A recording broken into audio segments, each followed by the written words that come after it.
Hello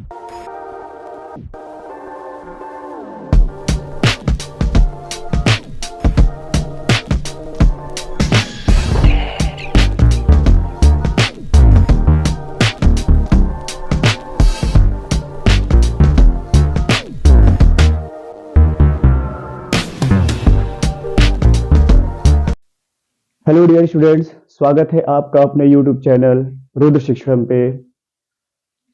सबसे पहले आपसे माफ़ी चाहते हैं कि इधर कुछ भी थोड़ी सी तबीयत खराब थी, तो हम आप लोगों के लिए अवेलेबल नहीं हो पाए थे। लेकिन अब कोशिश करते हैं कि कंटिन्यू आपकी क्लासेस चलती रहे और हम अवेलेबल रहेंगे आपके लिए। हम हाजिर हैं आपके एक स्पेशल टॉपिक के साथ, जो कि है work done in stretching wire and elastic potential, जिसे हम कहते हैं किसी तार को खींचने में किया गया कार्य तथा प्रत्यास्थ स्थितिज ऊर्जा। सबसे पहले एक बहुत जरूरी बात, मैं चाहता हूं कि आप स्टार्ट तो कर रहे हैं लेकिन आखिरी तक वीडियो बने रहिए। बहुत बहुत बहुत इंटरेस्टिंग टॉपिक है एंड आई होप कि अगर आप, मैं पूरा भरोसा दिलाता हूं आपको कि अगर आप आखिरी तक रुके रहोगे तो 101% श्योर है कि आपको पूरी की पूरी क्लास अच्छे समझ में आएगा और आप अपना नोट्स भी क्रिएट कर पाओगे। चलिए स्टार्ट करते हैं कि हम अगर किसी वायर को स्ट्रेच करते हैं तो उस वायर की स्ट्रेच करने में कितना फोर्स देना पड़ेगा, पहली चीज। दूसरी चीज, अगर वायर में स्ट्रेचिंग हो रही है तो जो फोर्स लगा रहे हैं, कब फोर्स ज्यादा होगा, कब फोर्स कम होगा, क्या ये फोर्स वेरिएबल है, क्या ये फोर्स वेरिएबल नहीं है। आपके इन्हीं सभी बातों का जवाब हम देंगे इस पूरे वीडियो में। चलिए स्टार्ट करते हैं आपका टॉपिक। हमने माना कि अगर ये कोई वायर है, ठीक है, अगर इस वायर की initial length, you know very well that कि हम बार बार ये एग्जांपल पेश किए हुए, फैमिलियर हो चुके होंगे आप इस चीज से भली भांति। अगर हमने कहा कि ये एक वायर है, जिस वायर का लेंथ हमने क्या कंसिडर किया है, एल, हमने यहां पे एक एफ डैश अमाउंट का फोर्स दिया और इस एफ डैश अमाउंट के फोर्स की वजह से इस वायर में क्या होगा। ऑब्वियसली अभी आप इस वाले फिगर को कंसिडर नहीं कीजिएगा, अभी आप इस वाले फिगर और इस वाले फिगर पे ही रहिएगा। एक मिनट दिखाते हैं। ये वाला जो फिगर हमारा है, जिसकी लेंथ क्या है, एल है, हमने यहाँ पे एफ डैश अमाउंट का फोर्स दिया हुआ है और फिर हमने यहां पे फोर्स कितना दिया, एफ। हमने क्या देखा है कि यहां एल था और ये इलॉन्ग कर गया, ये इलॉन्ग किया। अगर आप देखोगे तो इसकी इलॉन्गेशन, अगर आप देखोगे तो ऑलमोस्ट ये इसका इलॉन्गेशन है, तो ये कितना हो गया, एल प्लस डेल्टा एल। चलिए पूरी बात को धीरे धीरे समझते हैं। हमने क्या लिखा है, प्रत्यास्थ स्थितिज ऊर्जा, पोटेंशियल एनर्जी। सुनिए बहुत ध्यान से, बहुत मजेदार बात बताने जा रहा हूं। अगर हम यहां फोर्स दें और फोर्स अगर अचानक से बढ़ा दें तो क्या होगा, मॉलिक्यूल्स में ऑक्सीलेट स्टार्ट हो जाएगा, मॉलिक्यूल ऑक्सीलेट करने लगेगा। और जब मॉलिक्यूल ऑक्सीलेट करता है तो क्या होता है, तो बहुत सारा जो काम है वो उसे काइनेटिक एनर्जी के फॉर्म में मिल जाती है। हमने क्या बोला है, हमें क्या पढ़ना है, प्रत्यास्थ स्थिति ऊर्जा।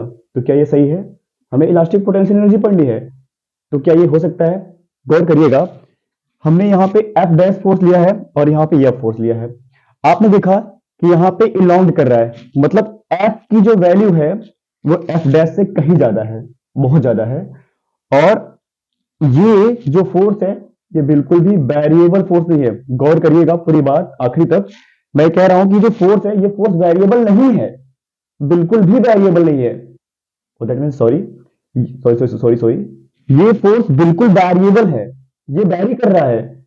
वैरी करने का सेंस ये है कि लगातार बदल रहा है, जिसकी वजह से इसकी लेंथ इलॉन्ग कर गई है और मॉलिक्यूल जो है ऑक्सीलेट करेगा। क्या ऐसा होना चाहिए, बिल्कुल नहीं। अगर ऐसा होगा तो ये मॉलिक्यूल ऑक्सीलेट करेगा, इसको काइनेटिक एनर्जी मिलेगी। हमने बात करना है पोटेंशियल एनर्जी की, तो क्या करेंगे, हम फोर्स धीरे धीरे देंगे तो डिफॉर्मेशन भी धीरे धीरे आएगी, तो मॉलिक्यूल ऑक्सीलेट नहीं करेगा। जब मॉलिक्यूल ऑक्सीलेट नहीं करेगा तो यहां पे इन मॉलिक्यूल को जो एनर्जी मिलेगी वो पोटेंशियल एनर्जी के फॉर्म में मिलेगी। चलिए एक तरक हो गया। इसे अगर हम दूसरी तरीके से भी समझ सकते हैं। कैसे समझ सकते हैं? हमने कहा कि हमने एक वायर लिया, उस वायर को मैंने स्ट्रेच करना स्टार्ट किया। जब वायर को स्ट्रेच करेंगे तो उसके इंटरमॉलिक्यूलर अट्रैक्शन मतलब अंतरा आणविक बल के विरुद्ध कार्य करेंगे। ठीक है।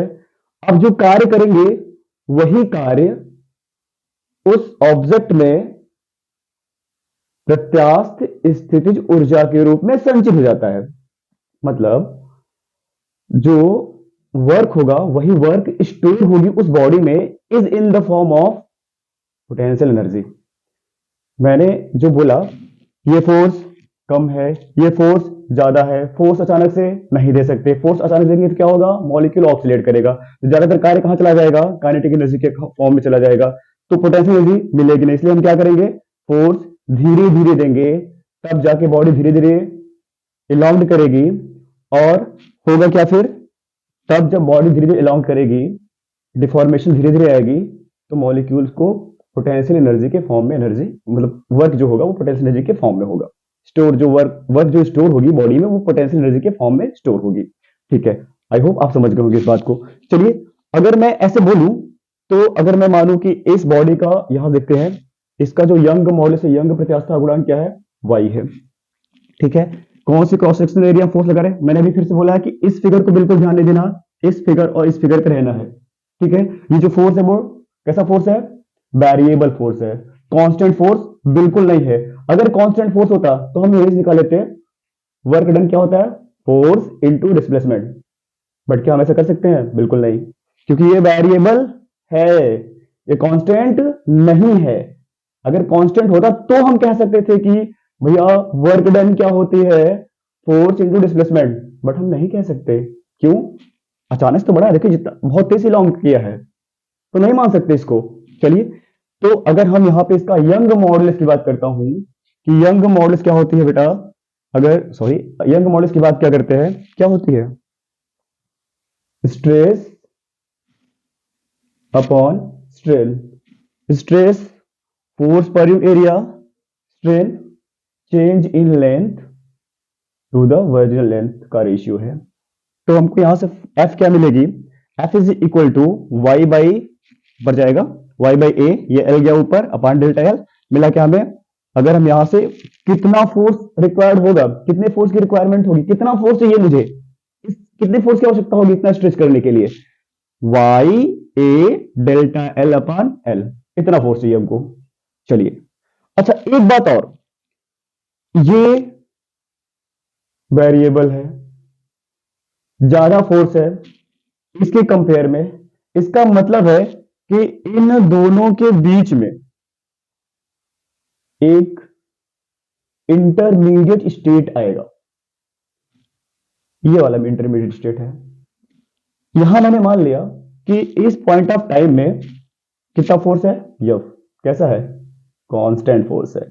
अब ये कांस्टेंट फोर्स, ये वो कांस्टेंट फोर्स है जिस कांस्टेंट फोर्स से मॉलिक्यूल्स को जो अब स्ट्रेच वायर को स्ट्रेच होगी, अब मॉलिक्यूल्स को मतलब जो भी वर्क होगी वो ऑक्सीलेट नहीं करेगा। अब जो भी वर्क होगा वो पोटेंशियल एनर्जी के फॉर्म में सेव होता चला जाएगा बॉडी के अंदर।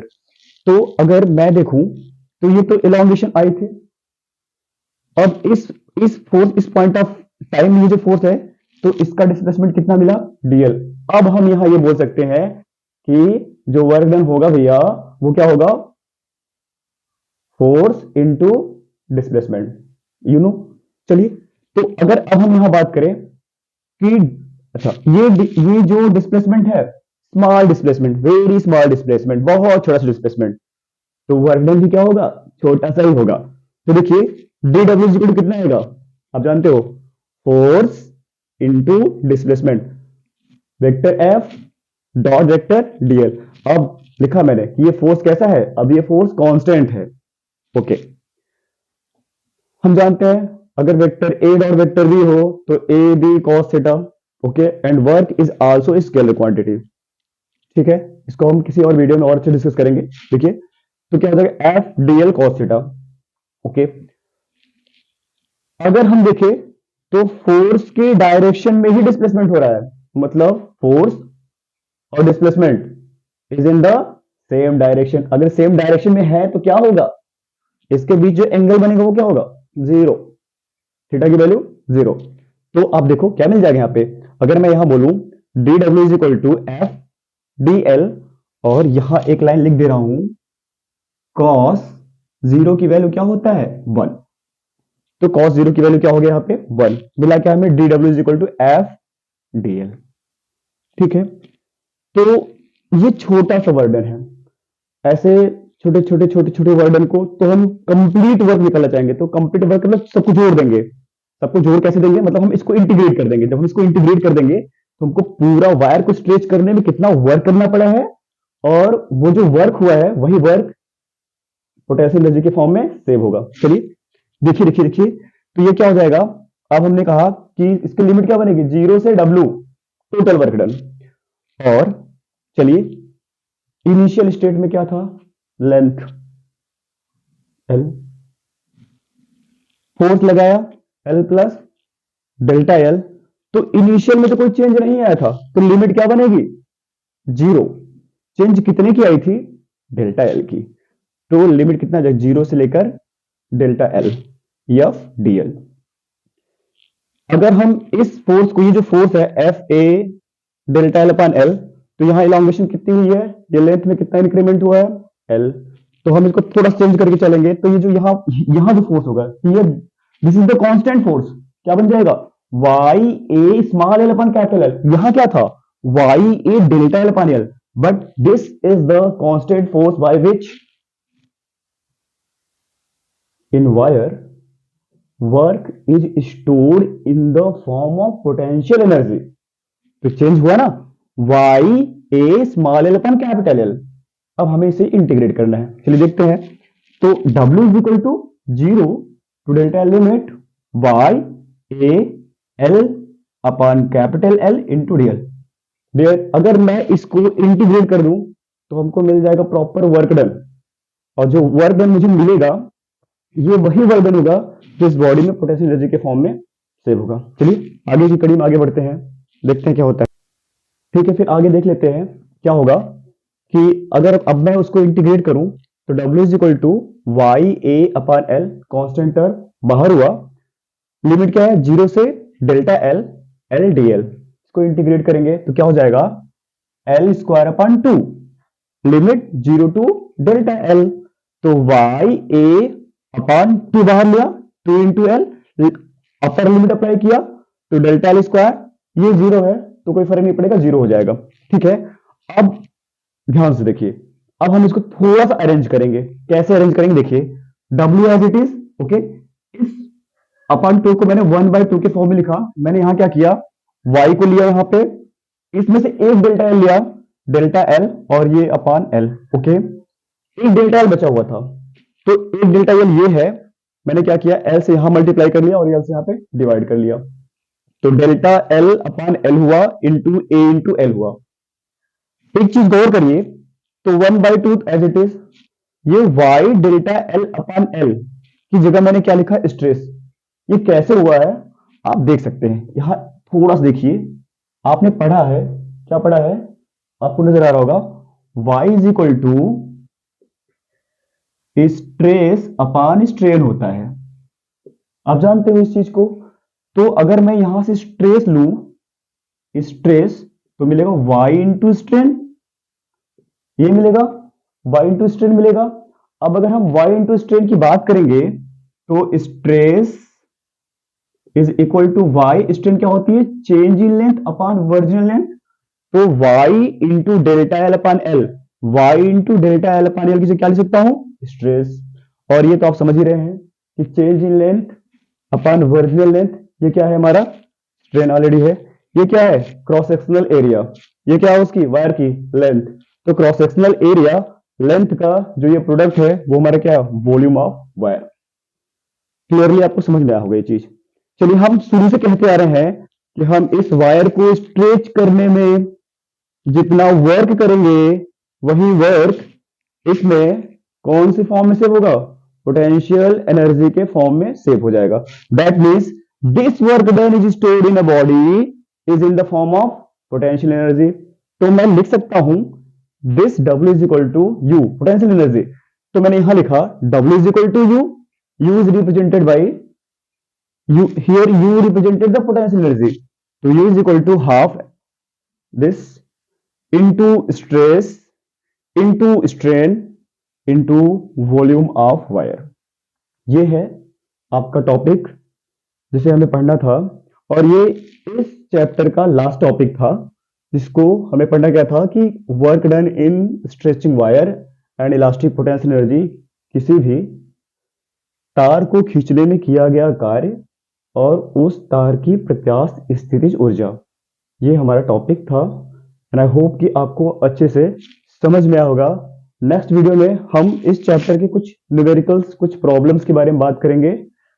और सबसे बड़ी बात यह है कि ये जो हमारा टॉपिक है, ये टॉपिक इतना महत्वपूर्ण टॉपिक है कि जो कि बहुत सारे एग्जाम में पूछे जाते हैं और इससे क्वेश्चन भी भरपूर बनते हैं, पूछे जाते हैं। ठीक है, तब तक के लिए थैंक यू सो मच। हम फिर से आपके लिए न्यूमेरिकल प्रॉब्लम सॉल्व अवेलेबल होंगे। Thank you so much.